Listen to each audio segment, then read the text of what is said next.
Greetings viewers. Today you find me close to the stables where my wife keeps her horse, and there's a good reason for that. And that reason is that I was up here the other day and I got speaking to the owner of the stables, and she said to me, "You're always up here, why don't you get rid of the bike and just buy a horse? You can still travel around the countryside, you get fresh air, plenty of exercise." And I thought, well, you know, it's a valid question. Perhaps I should do a review, a comparison.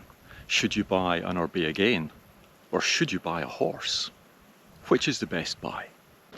I will of course conduct the review in a rigorous, objective and scientific manner. I'll look at various topic headings, the obvious things like purchase price, performance, acceleration, depreciation, and some other stuff as well. Now there are a number of stables and horse breeders around here, and your average price of a horse is going to be about 25 to 30,000 euros. These ones, I understand, have a fancy pedigree, so you could be looking at double that number. So it's not an inexpensive proposition buying one of these things. So what about the Gain? My one is a 5-year-old D20, and I'm not sure what that would fetch second hand. I don't know, 1,500 euros, something like that. I'm not sure. You could buy a brand spanking new one, carbon fibre, new Mahle X20 engine for, well, I don't know, 7,000, 8,000, for which you would get a top of the range job. And I think that's interesting because what it tells you is that for the same price as a horse, you could buy a carbon Orbea Gain. You could probably also buy an Orbea Rise and an Orbea Denna and an Orbea Orca and still have change left over. So I think that it's obvious that under the category of purchase price, the clear winner is the Orbea Gain. And then there's storage space. The Gain can be safely stored in a tiny corner of my garden shed.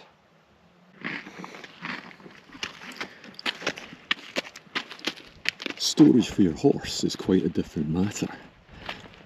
This is what they call an Offenstall, an open stall. So your horse has got some room to roam around in, a hut to shelter in, and a big stack of hay. We'll come to that later. When it comes to storage, that's a win for the Gain. What about emissions? Well, the Gain's emissions are precisely zero. It's about as environmentally friendly a way of getting around as there is. Okay, now where does a horse stand when it comes to emissions?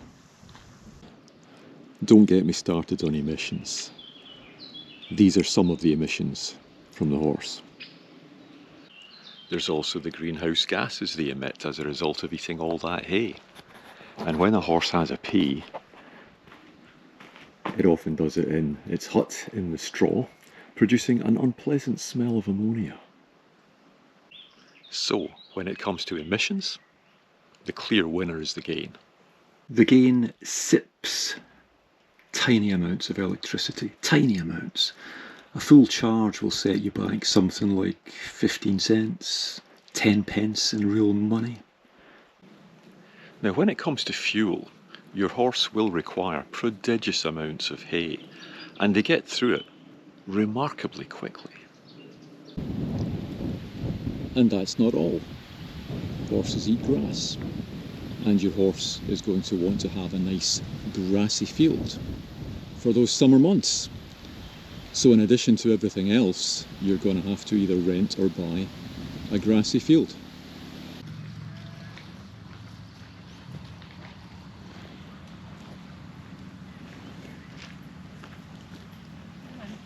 But it doesn't end there in terms of fuel consumption.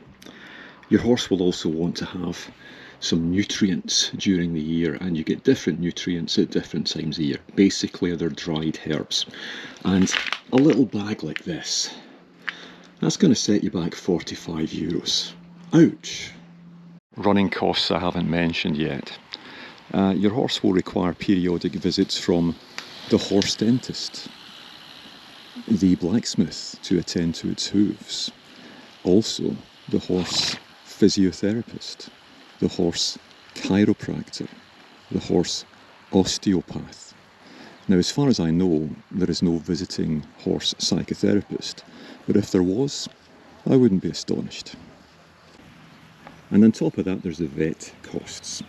The horses have been known to do stupid things, like run into fences or gates or whatsoever and damage themselves, or sometimes they just get sick, and this can cost you an eye-watering sum of money.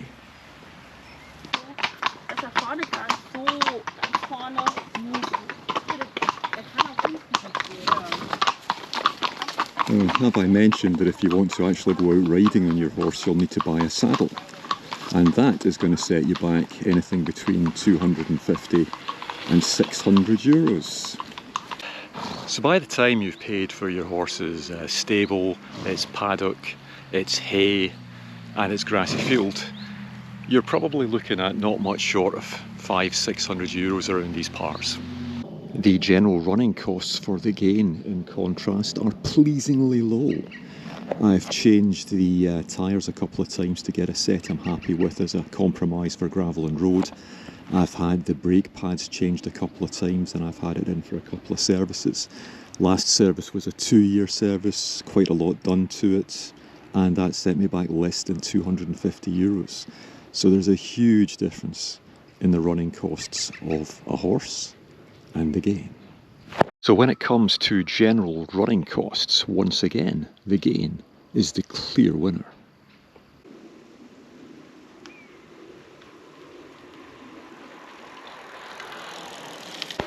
Top speed. I think the Gain has the advantage there as well. I can tootle along quite happily, endlessly on the flat, at I don't know, 33 kilometres an hour, whereas the horse would run out of puff doing that for a while. And of course on a steep descent, the bike goes a hell of a lot faster.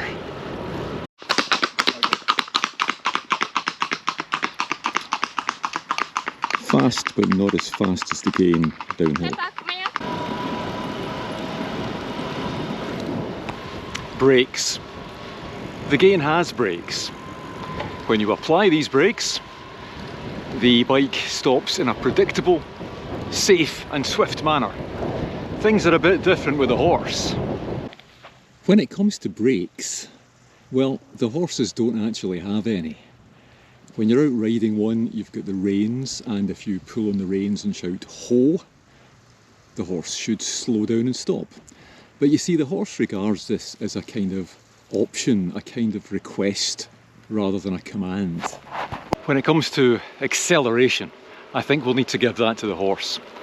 The horse can take off from a standing start with amazing rapidity. The only problem is that it sometimes does it when you don't want it to, so it's not the most controlled acceleration. And that brings us on to handling. The Gain handles beautifully. It feels predictable, it feels safe, it feels reliable. With the horse, yeah, most of the time it handles well. However, if it gets a fright, you can be off that horse and on your backside or worse in no time at all. I know one of the best horse riders around the area here, and even she fell off a couple of years ago, hurt her back. She was lucky she didn't break it. So when it comes to handling, I think the Gain's got that. Depreciation. That's a peculiar one because the short answer is I don't really know. I mean, the Gain will steadily depreciate over time, especially as the battery starts to go. But with a horse, you've got the peculiar situation that some horses, and don't forget they have a 25 to 30 year lifespan, will actually appreciate in the earlier years and then depreciate as they get older. So it's a bit kind of uncertain, but I think we'll call that a score draw. Range, I think we'll call that a draw as well. You can cycle around, especially on the flat, all day on the Gain. Ditto the horse if you pace yourself. So nothing to choose from there.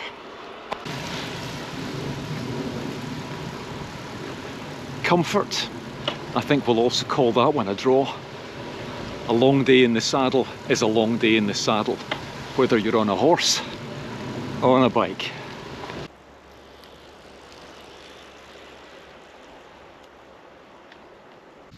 Another very important category is flies. Notice the number of flies all over the front of that horse. And notice the complete absence of flies all over the front of the Gain. Under the category of all-terrain capability, I think we're going to have to give that one to the horse. Not much doubt about that. Now when it comes to power output, and my apologies, I am by no means an expert on these matters, I believe the Gain puts out a maximum of 200 watts. What's that, about not much more than 1/4 of a horsepower? The horsepower of a horse? Well, I'd guess it's about 1 horsepower, right? But if we think about the power to weight ratio, I think that's the Gain, yeah? Finally, security.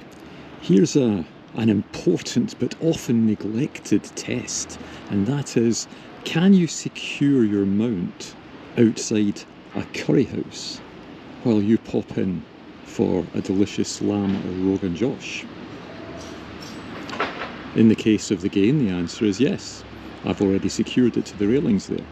Would I attempt to do the same thing with a horse? Don't think so. Unless I lived in rural Wyoming or Yellowstone, perhaps. But then, do they have curry houses in Yellowstone? I don't know. So that concludes my test.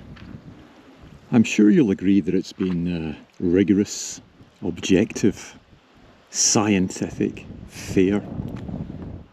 And to my mind, there's little doubt that the winner of this comparison test is the Orbea Gain. So here's a reminder of how the Gain stacked up against a horse on the various categories we looked at. And I think it's clear that the Gain came out on top on most of them, and certainly the important ones. The horses, beautiful creatures though they are wildly expensive. As I said earlier, you can buy a Gain, a Denna, an Orca and a Rise for about the same price as you would pay for one of these nags. And in conclusion, I think it's fair to say that the Gain wins out on many levels. Buy a Gain, not a horse. It's a no-brainer. Anyway, I hope you've enjoyed watching this video and that you've found it interesting, informative, and possibly even a little bit entertaining. So, thanks for watching. Maybe see you next time. This is kind of my local bike shop. It's a really good place. The reason I was down there is I'd somehow managed to break my old portable bicycle pump and I needed to buy a new one. I got one hell of a shock when the sales guy told me the price. 4 times, I kid you not, 4 times the cost of the old one. I said to the sales guy, "That's a big increase, how do you explain that?" And he said, "Well, you see, sir, it's all to do with inflation."